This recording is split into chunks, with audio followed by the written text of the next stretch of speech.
जयराम जी की, हम शिवांगी तिवारी और आप देख रहे हैं आपका अपना चैनल बुंदेलखंड खबर। लीजिए, तो हमारे बीच में फिर से जुड़ी है एक समाज सेवी कहें या बेजुबान की सेवा करने वाली एक बहुत ही सहज सरल और बहुत ही ईमानदारी तरीके से अपना काम और अपना कर्तव्य समझने वाली हमारे बीच में है नीलम चतुर्वेदी जी। जी हाँ, नीलम चतुर्वेदी जी जो छतरपुर जिला में जो है बेजुबानों की सेवा करने का कार्य लगातार कर रही है। तो क्या कैसा कार्य करती है, किनके सहयोग से करती है, तमाम बातें, तमाम प्रश्न है। तो बिना समय गवाए सीधे उन्हीं के पास चलते हैं और उन्हीं से बातचीत करते हैं आखिर कैसे करती है वो बेजुबानों की सेवा। सबसे पहले नीलम जी, आपका बहुत बहुत स्वागत है हमारे चैनल पर। और मैं जानना चाहूंगी सबसे पहले तो आपसे ये कि आप ये कार्य कब से कर रही है, कितना समय आपको हो गया है?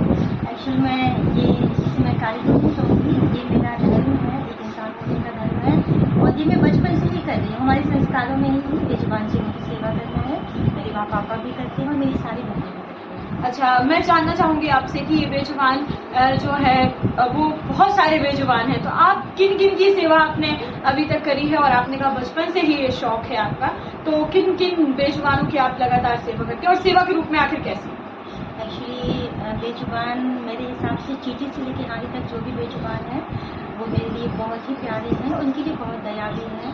मैं शहर में पानी की टंकियाँ रखवाती हूँ ताकि बेजुबानों को पानी के लिए ना भटकना पड़े। चावल लेके रखती हूँ, कुत्तों को दूध चावल खिलाती हूँ और गायों को घास डलवाती हूँ। और जो भी घायल हैं, तो मेरे कुछ भाई हैं जो इलाज करते हैं, तो उनका इलाज करवाती हूँ प्रॉपर तरीके से। और एक्चुअली में हमारे पास जगह नहीं है रखने के लिए, तो जो जिससे गए वहीं इलाज करवा के उन्हें प्रॉपर तरीके से वहीं छोड़ देते हैं।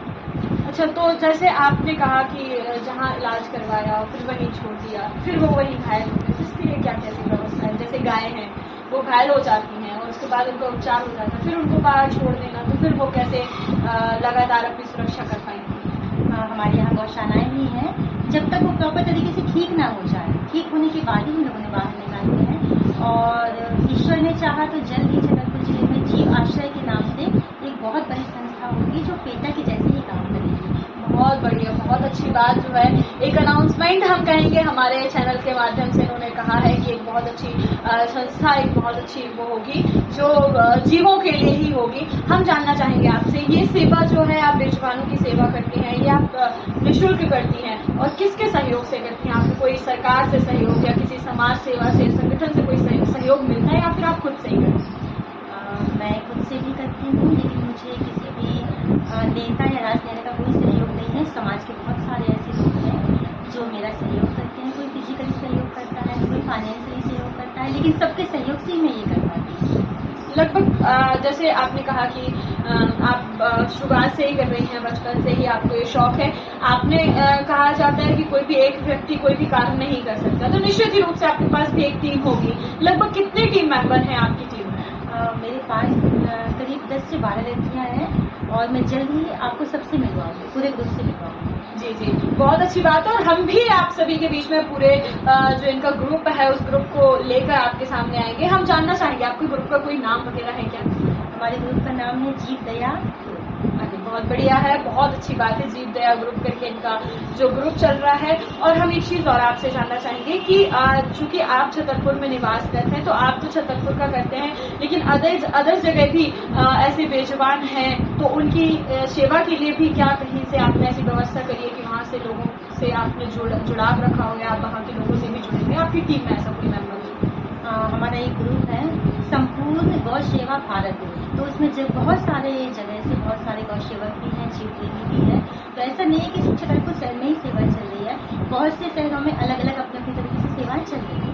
मैं एक चीज़ और आपसे पूछना चाहूँगी कि जो भी बहुत सारे लोग ऐसे हैं जो गर्मियों के समय में दाना डालते हैं और बहुत सारे जो रियल लोग हैं जो ऐसा करते हैं, बेजुबानों की सेवा करते हैं, तो आप उन सभी लोगों को आप क्या कहना चाहेंगे कि कैसे क्या सेवा करनी चाहिए? अगर किसी के मन में भाव है तो आखिर क्या करना चाहिए उनको सहयोग के लिए?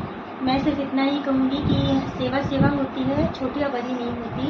हम स्टार्टिंग कर सकते हैं, बहुत अच्छी स्टार्टिंग है, बहुत छोटे से रूप में कर सकते हैं। अगर आप ज़्यादा कुछ नहीं कर सकते तो आप कम से कम बेजुबानों के लिए इतना कर सकते हैं कि अपने घर के बाहर पानी की व्यवस्था कर सकते हैं, पानी का कुंड रखवा सकते हैं, छत पर पक्षियों के लिए रख सकते हैं, तो कम से कम उन्हें पानी के लिए भटकना नहीं पड़ेगा। ये सबसे छोटी और सबसे अच्छी सेवा है, तो मेरे हिसाब से ये सबको करनी चाहिए। बहुत अच्छी बात नीलम जी ने कही है और इन्होंने लोगों से भी बताया है और लोगों को भी समझाइश दी है। अच्छा, एक चीज़ और हम आपसे जानना चाहेंगे, बहुत सारी ऐसी भी महिलाएं हैं जो इन चीज़ों को करना चाहती है लेकिन उनको कहीं ना कहीं जो है उनको ऐसा मोटिव नहीं मिलता है, ऐसी रास्ता नहीं मिलती कि आखिर हम कैसे समाज सेवा करें या बेजुबानों की सेवा करें। मैं समाज सेवा तो नहीं इसको कहूँगी, मैं बेजुबानों की सेवा, जैसे आपने कहा कि बेजुबानों की सेवा है, तो आखिर जो आपसे जुड़ना चाहते हैं वो कैसे जुड़ सकते हैं, किस माध्यम से आप ग्रुप से जुड़ सकते हैं? जो मुझसे जुड़ना चाहते हैं वो मुझसे आके मिल सकते हैं, मैं उन्हें ग्रुप में ऐड कर सकती हूँ। लेकिन जो मेरे साथ नहीं कर सकते, जो घर में बैठकर भी करना चाहते हैं, उनके लिए बहुत एक छोटा सा सुझाव है कि आपके घर में जो बचा हुआ खाना है, बचे हुए सब्जी के छिलके हैं, आप उनके लिए एक मिट्टी का बर्तन रखिए बाहर, और आपके आसपास भी जो लोग हैं उनसे भी कहिए, जिस तरह से मेरे घर के बाहर रखा हुआ है। मेरे मोहल्ले में अगर एक अन्न का दाना भी बचता है ना, तो लोग उसी कुंड में डाल के जाते हैं। तो अगर हर मोहल्ले के लोग अपने घर के बाहर एक पानी का और एक बचा हुआ खाने के लिए भोजन वाला कुंड रख देंगे, तो मेरे हिसाब से अगर हर कॉलोनी में ये चीज़ हो जाएगी तो बेजुबानों के लिए भोजन और पानी दोनों व्यवस्था हो जाएगी। बहुत अच्छी बात इन्होंने बताई है।